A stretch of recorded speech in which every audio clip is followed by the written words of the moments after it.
Hello everyone. कैसे हैं आप सब? आई होप आप सब अच्छे होंगे और मैं भी बहुत अच्छी हूँ। और आज हम पढ़ने जा रहे हैं गुट निरपेक्ष आंदोलन। ठीक है, आज हम पढ़ेंगे गुट निरपेक्ष आंदोलन। इसको हम पूरा डिटेल में पढ़ेंगे। पहले हम देखते हैं कि इसकी प्रस्तावना क्या है, इसका मीनिंग क्या है। ठीक है, ये सब हम देखेंगे और फिर जो है आगे बढ़ेंगे, इसको डिटेल में पढ़ेंगे फिर। तो सबसे पहले हम देखते हैं कि जो गुटनिरपेक्ष आंदोलन है वो 20वीं सदी का, ठीक है, 20वीं सदी का एक महत्वपूर्ण अंतर्राष्ट्रीय राजनीतिक आंदोलन है।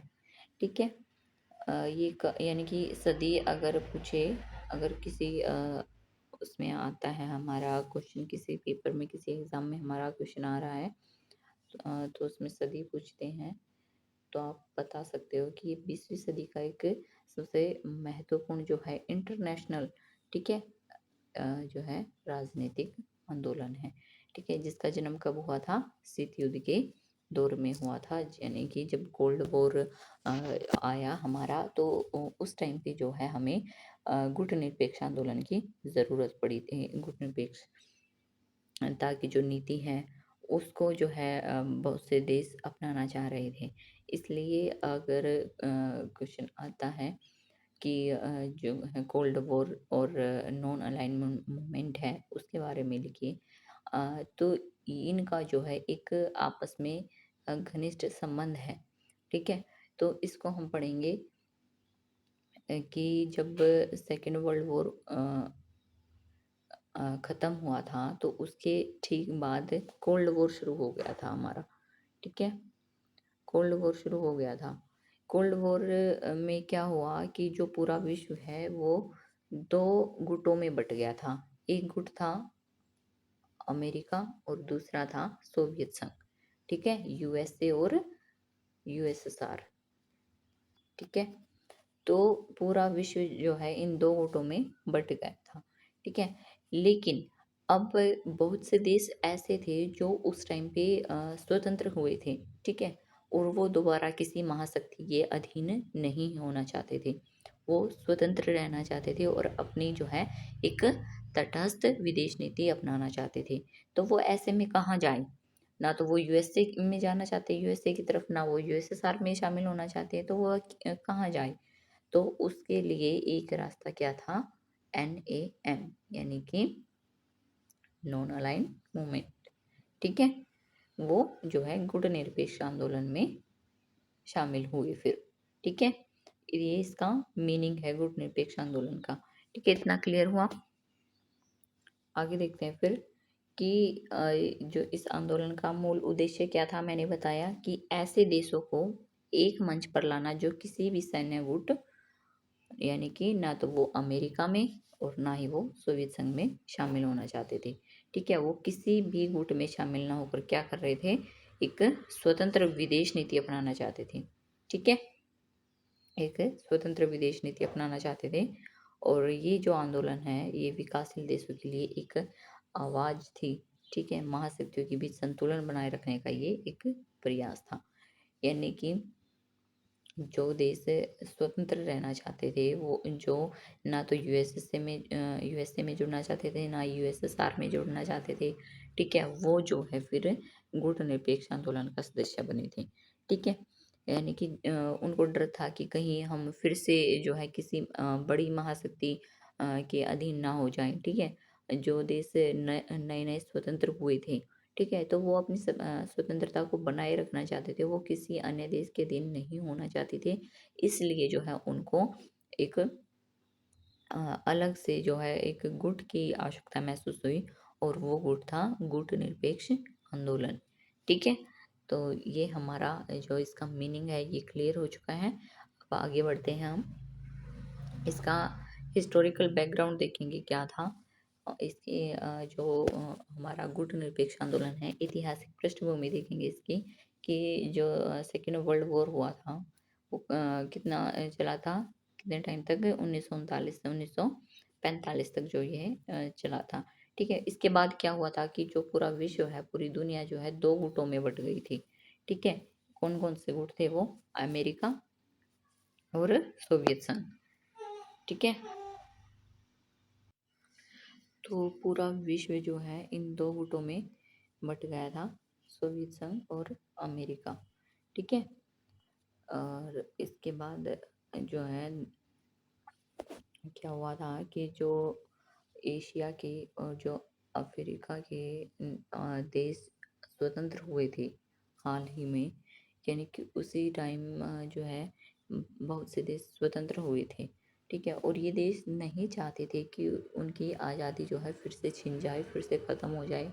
ठीक है, या किसी महाशक्ति के प्रभाव में चली जाए। ठीक है, यानी कि वो किसी के अधीन अब नहीं होना चाहते थे, वो स्वतंत्र रहना चाहते थे। ठीक है, तो ऐसे में जो है उनको गुटनिरपेक्ष आंदोलन की आवश्यकता थी। ठीक है, और इस परिस्थिति में जो है एक नए राजनीतिक आंदोलन की उनको आवश्यकता महसूस हुई, जिसने जो है गुटनिरपेक्ष आंदोलन को जन्म दिया। ठीक है, इससे ही जो है हमारा गुटनिरपेक्ष आंदोलन निकल कर आया। ठीक है, कि जब जितने भी देश स्वतंत्र हुए थे वो ना तो यूएसए में जाना चाहते थे, ना यूएसएसआर में जाना चाहते थे, तो उनको जो है तीसरा रास्ता चाहिए था, और वो तीसरा रास्ता क्या हुआ? हमारा गुटनिरपेक्ष आंदोलन। ठीक है, फिर है इसकी स्थापना कब हुई थी, देखेंगे हम। इसके जो स्थापना है इस पर विचार विमर्श तो हुआ था 1955 में। ठीक है, 1955 का जो बांडुंग सम्मेलन हुआ था इंडोनेशिया के अंदर, उसमें जो है एशिया अफ्रीका के देशों ने जो है शांति और सहयोग के लिए क्या किया था? गुटनिरपेक्षता पर चर्चा की थी। ठीक है, कि मतलब कुछ देश एशिया के थे, कुछ अफ्रीका के थे। ठीक है, जो स्वतंत्र हुए थे उन्होंने जो है शांति बनाए रखने के लिए, सहयोग के लिए, एक दूसरे के सहयोग को बढ़ावा देने के लिए जो है गुटनिरपेक्षता पर चर्चा की थी। ठीक है, एक बात और यहाँ पर याद रखनी है कि इसके नाम से ही जो है आपको इसका मीनिंग क्लियर हो रहा है। गुट निरपेक्ष यानी कि किसी भी गुट में शामिल ना होना। ठीक है, ठीक है, किसी भी गुट में शामिल न होना क्या होता है? गुट निरपेक्षता। क्लियर है? फिर इसकी स्थापना हुई थी 1961 में, सितंबर 1961 में इसकी जो है स्थापना हुई थी गुट निरपेक्ष आंदोलन की। और जो इसका पहला सम्मेलन है वो कहाँ हुआ था? बेलग्रेड के यूगोस्लाविया में इसका पहला सम्मेलन हुआ था। ये जो है आपका क्वेश्चन निकल कर आता है एक, कि पूछा जा सकता है कि गुटनिरपेक्ष आंदोलन की जो है स्थापना कब हुई और इसका पहला सम्मेलन कहाँ हुआ था? तो 1961 में जो है इसकी स्थापना हुई थी, और पहला सम्मेलन जो है इसका बेलग्रेड के यूगोस्लाविया के अंदर हुआ था। ठीक है, और इसके संस्थापक नेता कौन कौन थे? कि जो इसकी स्थापना करी थी गुटनिरपेक्ष आंदोलन की, तो उसमें मेन जो मुख्य नेता थे वो कौन कौन थे? तो भारत से जो है पंडित जवाहरलाल नेहरू थे। ठीक है, युगोस्लाविया से टीटो थे, और मिस्र से गमाल अब्देल नासिर थे, और घाना से जो है हमारे क्वामे नक्रूमा थे, और इंडोनेशिया से कौन थे? सुकर्णो थे। ठीक है, तो ये हमारे जो है संस्थापक नेता थे। ठीक है, गुटनिरपेक्ष आंदोलन के। और अब हम इसके देखेंगे मुख्य उद्देश्य गुटनिरपेक्ष आंदोलन के। क्यों बनाया गया गुटनिरपेक्ष आंदोलन, क्या इसके एम थे? ठीक है, तो विश्व शांति बनाए रखना, सुरक्षा बनाए रखना इसका पहला जो है इसका मुख्य उद्देश्य था, कि पूरे विश्व में, पूरे संसार में जो है शांति रहे। ठीक है, शांति का माहौल और सुरक्षा रहे, यानी कि कोई युद्ध ना हो। ठीक है, इसके लिए जो है गुटनिरपेक्ष आंदोलन का एक ये बहुत ही मेन इसका मुख्य उद्देश्य था ये।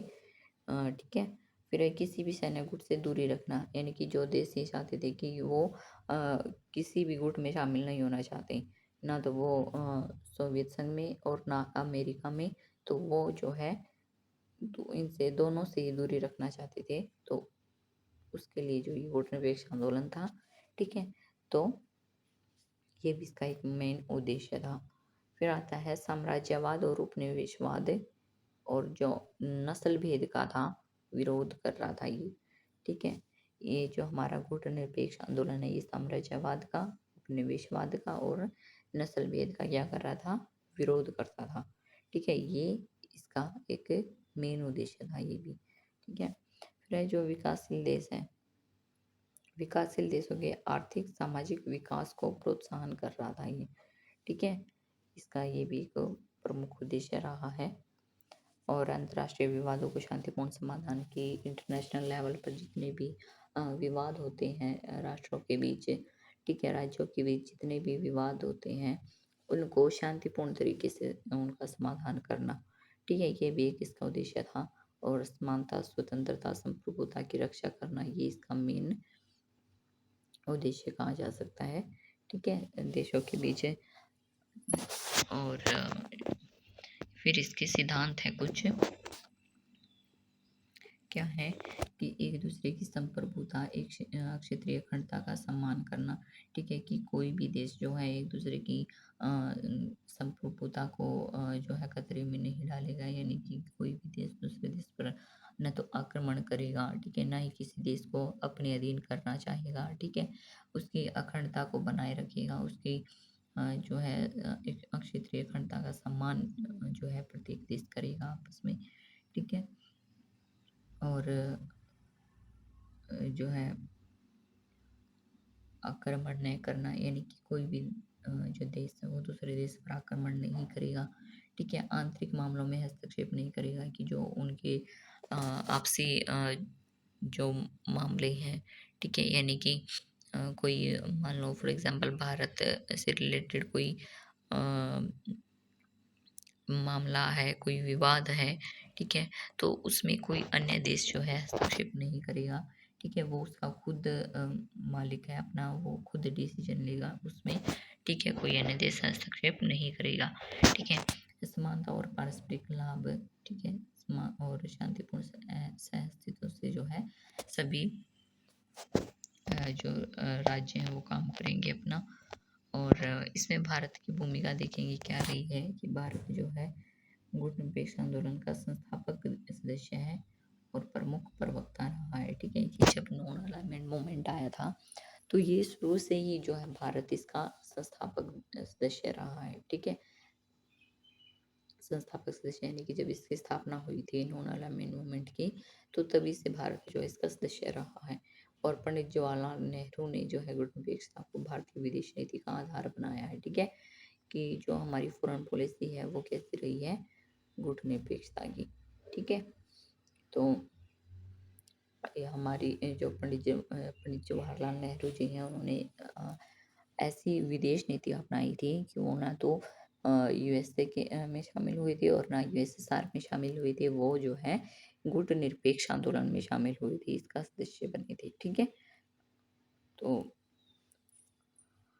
नेक्स्ट पॉइंट आता है कि भारत ने जो है शीत युद्ध के दौरान अमेरिका और सोवियत संघ दोनों के साथ मित्रतापूर्ण संबंध बनाए रखे, लेकिन किसी सैन्य गुट में शामिल नहीं हुए, कि ना तो वो यूएसए से जो है उसने दुश्मनी मोल ली थी, ठीक है, ना उसने सोवियत संघ से दुश्मनी निभाई, ठीक है, वो दोनों से मित्रता रखी उसने, ठीक है।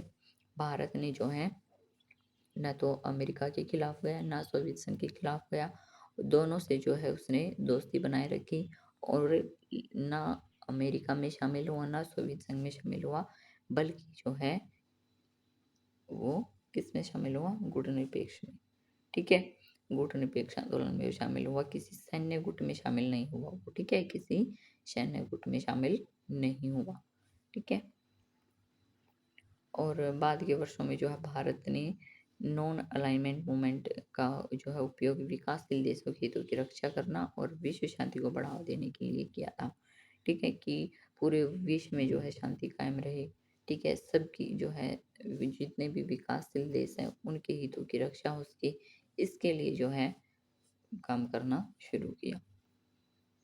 इसकी उपलब्धियाँ क्या-क्या थी नॉन अलाइनमेंट मूवमेंट की, कि शीत युद्ध के समय जो है महाशक्तियों के दबाव से कई देशों को बचाया गया, ठीक है, कि जो देश स्वतंत्र रहना चाहते थे वो किसी भी जो है महाशक्ति में शामिल नहीं होना चाहते थे, तो उस पर क्या हुआ कि उनके दबाव से वो देश मुक्त रहे, ठीक है? उनके दबाव से बचाया गुणनिरपेक्ष आंदोलन ने, ठीक है? कई देशों को। और उपनिवेशवाद और रंग-भेद के खिलाफ जो है वैश्विक स्तर पर आवाज़ उठाई गई, ठीक है?